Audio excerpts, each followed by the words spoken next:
Hey, I'm Rich from Trapping Inc., and you've caught me today out in my shop getting ready for the new season.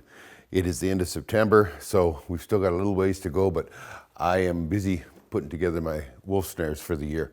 One of the things that's becoming more and more popular are using kill springs. And I'm going to show you the most popular kill spring. These are made by Marty Senneker. These are Senneker Kill Springs. This is the original, and this is the new Wolf Magnum. And let me tell you, this has a lot of killing force. I'm becoming a real believer. To start with, we just need a couple basic components. Of course, you got to have your cam lock.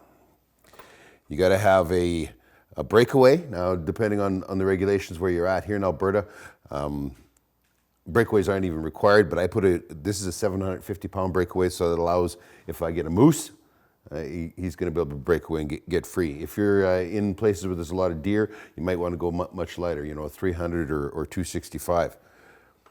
A trigger, a whammy, whether it is a plastic one or a metal one, for if you're going to support using 9-wire or another wire. Of course, your various stops and such, and a couple of washers. Okay, so we start with our piece of cable, and most people are using 3/32 cable. 7x7 or 1x19 is up to you completely. What I've got here is I've got my stops. Now, put the stop on the end here, and this is what's going to take all the strain when a wolf hits the end of it.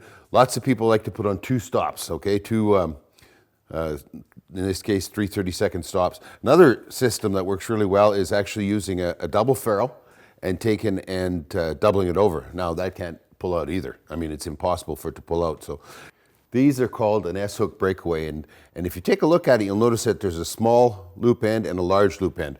When we set them up, when we crimp them onto our cam lock here, you see that we crimp the big end onto the cam lock and then close the other end so that our cable can fit through it.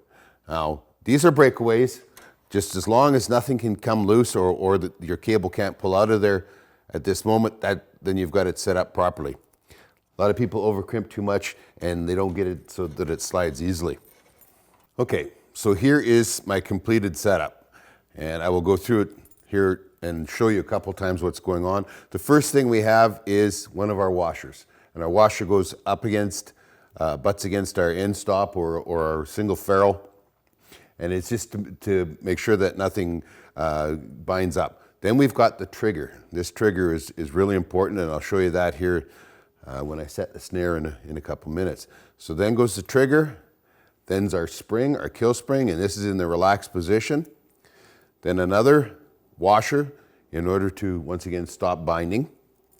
Then comes our cam lock and breakaway. Now you notice that the cable goes through the small end of the S-hook first, then across our cam lock, so that in effect, this is going to bind in the proper way. And I'll show you where our snare comes from in a minute. After that, we have whatever we're going to use for a whammy. There's a metal whammy that kind of screws onto a piece of 9-wire. There's plastic that you can jam the 9-wire into as well. Both work really well. Here's where our snare comes from. If you take a look right here, we have this area right here between our breakaway and our cam lock. So here's where the snare comes from, right there. You take and pull her out, and you can see already it's trying to bind. But there's our snare. So you can see the best part is when either side of this breakaway fails, this just opens up. There's no loop left or anything. It's not like we have a loop attached to the moose or anything else. When it breaks away, it just opens right up and the animal is free. So that's the important part about this breakaway. Okay, we have a setting tool here. I will take and get rid of my snare. Remember where it came from. It came from in between here. Now when I want to set this, you have a trigger here and on your spring.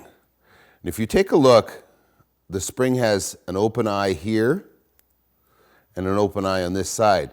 We want to set it so, according to the maker of this, Marty Senneker, he wants this trigger to go on this side. He doesn't want it over on the open side because the open side can have a little bit of bend, okay? And that little bit of bend can cause this to fire erratically. So we want it to be on this side where it's going to be the most consistent. So this is a little tool, and it's pretty simple. You're just taking, well, it's simple when you're not trying to do it awkwardly here and demonstrate. You take and put it over like that, and then you just give it a squeeze. And you take and take your trigger here. And remember now, we want it on the side away from the eye, okay? Take and release. And you can do this before you go out in the woods. You can have them all set properly like this before you go out in the woods. When this fires, what happens is now when your snare is tight and the stop is up against it here,